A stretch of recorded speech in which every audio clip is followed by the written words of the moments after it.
جو بھی دنیا کے اندر جس نے بھی قدم رکھا، آخر کار اس نے اس دنیا سے قدم کو اٹھانا ہے، اپنی حقیقی زندگی کی طرف اس نے رواں دواں ہونا ہے۔ ایک ایسا جابر سرکش بادشاہ تھا جس نے بہت بڑا محل بنوایا، خوبصورت بنوایا، لاجواب پختہ بنوایا، اور جو بھی اس کے محل کی طرف نگاہ اٹھاتا تو وہ اپنے کرندوں کو حکم کر دیتا کہ انہیں قتل کر دیا جائے۔ جو بھی شخص اس کے محل کی طرف نگاہیں اٹھاتا تو وہ موت کے گھاٹ اتار دیا جاتا تھا۔ اور اس نے اس محل کو اس انداز میں بنوایا کہ مجھے نہ کوئی اکھاڑ سکے، نہ مجھے کوئی لے سکے، نہ کسی کی یہاں پر نظر ہو، نہ ہی کوئی میری روح قبض کر سکے۔ جب اس نے اس انداز میں یہ بہت بڑا محل بنا کے لوگوں کو پابند بنا کے اعلان کر دیا کہ کوئی بھی اس محل کی طرف نگاہ نہیں اٹھائے گا، یہ بادشاہ وقت کا محل ہے، تو مالک بے نیاز نے فرمایا کہ ہر چیز نے موت کا ذائقہ تو چکھنا ہے۔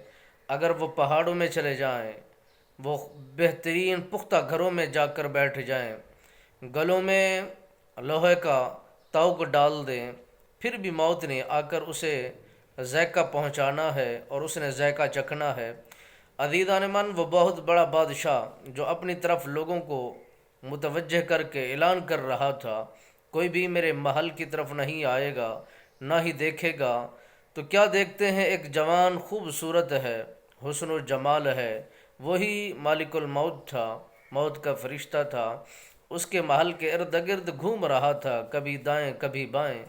یہی چکر لگاتے لگاتے ایک قاصد نے جب پیغام پہنچایا کہ جاؤ اور یہ بادشاہ وقت کو پیغام دو کہ کوئی شخص ہے، بڑا خوبصورت ہے، تمہارے محل کو بار بار دیکھ رہا ہے۔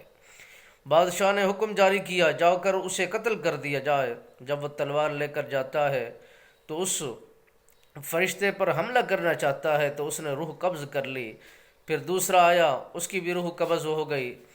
جب بادشاہ وقت غضبناک ہو کر اس کی طرف روانہ ہوا تو اس نے پوچھا کہ تو اتنا غضبناک کیوں ہے اور غصے میں ہے؟ اس نے کہا دو شخصوں کا تو قاتل بن چکا ہے، قتل کر دیا ہے، اور میرے اس محل کی طرف نگاہیں اٹھائے کھڑا ہے۔ مالک الموت نے فرمایا کہ تو مجھے جانتا ہے میں کون ہوں، میں موت کا فرشتہ ہوں، تیری روح قبض کرنے کے لیے آیا ہوں۔ جب اس نے یہ بات سنی تو دہل گیا، تلوار گر گئی، پریشان ہو گیا، واپس لوٹنے لگا، اور بادشاہ وقت جب اپنی منزل کی طرف روانہ ہوا تو اس مالک الموت نے فرمایا کہ اب جانے کا وقت نہیں، اپنی شہنشاہی کی طرف جانے کی تمہیں فرصت نہیں، اب تو قبر تمہارا انتظار کر رہی ہے۔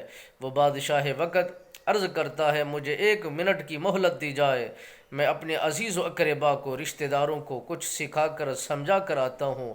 آپ نے فرمایا بادشاہی دنیا کی بادشاہی ہے، اٹل موت ہے، جو وقت مقرر ہے وہ ایک لمحے کے لیے بھی اجازت نہیں دی جاتی۔ مسلمانوں تیاریاں مکمل کیجئے، کیا خبر کس وقت کس گھڑی ہمارے پاس پیغام آ جائے، تو اس پیغام سے پہلے اپنی اپنی تیاریاں مکمل کر لیجئے، زندگی کو خوبصورت بنا لیجئے۔